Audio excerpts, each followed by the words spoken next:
I've got some heart issues and stuff, and I've been forced to exercise more than I've liking it. But anyway, I get up in the morning, do my 2-mile walk, and I thought, well, I got this little phone that plays music. I'll start listening, and I've got some real nice Bose headsets in there, and I can put them on and walk. And I've got this radio station I used to listen out of Dayton all the time. It's Oldie Goldies. And I have been so shocked at some of the words of some of them songs.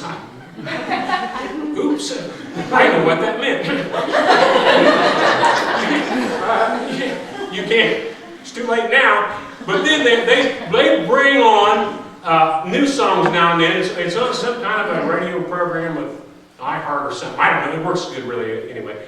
But they bring on these new songs all the time, and I'm not a great big country fan, but I like some of their music. And this guy, Trace Atkins, come on, he's singing one. And it's a beautiful melody. And I started listening to it. I said, oh my goodness, this is not very good. And it was a beautiful song, and I would have listened to it without the headphones all day long because it was just beautiful music. But he was saying he was people's last hope. He was their last hope. He was their mind bender. He was their bartender. And they come to give their last hope to the bar. And that was their last hope. I got news for you. He is not the last hope. The bartender is not the last hope. Now, I don't care if anybody in here drinks or don't. I have no interest in that whatsoever. That's people's own personal life. They got to settle with Jesus or whatever. If they're not supposed to, fine, don't. I just never did. Okay? And I remember one time when I made an arrest there in Fairmount. Some sharp young man, but he was just plastered and had wrecked in a parked car. And it was one of the things you have no choice. You gotta run him in. He was just drunk as a skunk.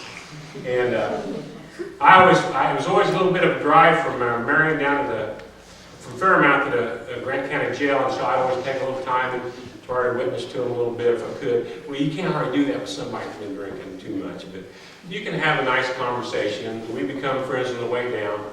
And I said, man, how'd you get in so much trouble this time? He said, I know how it goes. You get to drinking a little bit.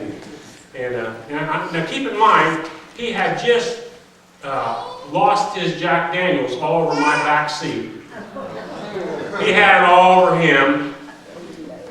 It was a bad odor. That's all I can say. I can still tell when somebody drinks that stuff, I'll tell you now. Across the room. It was bad. And he was talking there, man, and I'm trying to get some sense out of him because I know I had to get him fairly alert before the county got him. And I said, how'd you get such a mess? He said, oh man, you know how you did, you start to drink a little bit, and the next thing you know, I don't know. I said, no, I don't know how that is. He said, what do you mean? I said, well, I've never drunk. I was like 30 then. I didn't have a bald spot or nothing. Dark hair and everything. Anyway, all those days.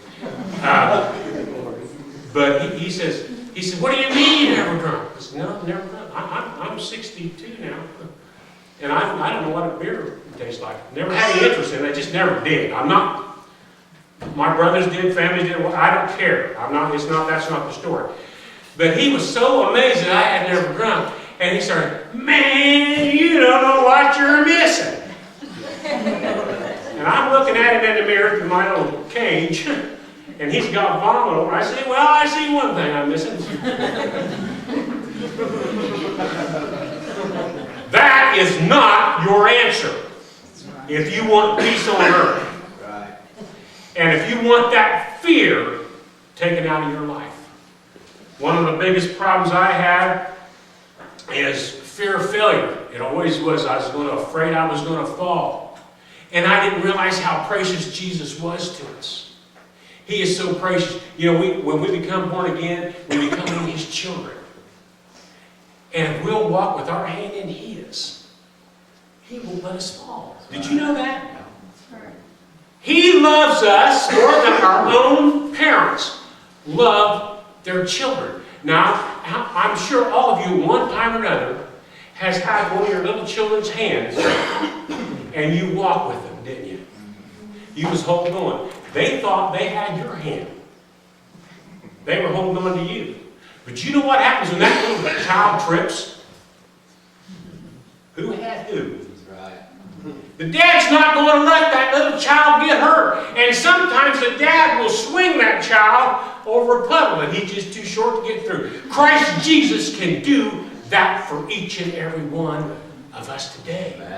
And regardless of what goes on with this big crazy world we're in right now, this mess we're in now, you can still have peace in your heart. And still have that feeling that there's nothing to be afraid of. There is nothing to be afraid of if our hands in Jesus' hands. That's when He comes. That's the reason that the towns are still lit up around the world. They're doing everything possible to take that out of our thinking. Because that's the only place there is peace.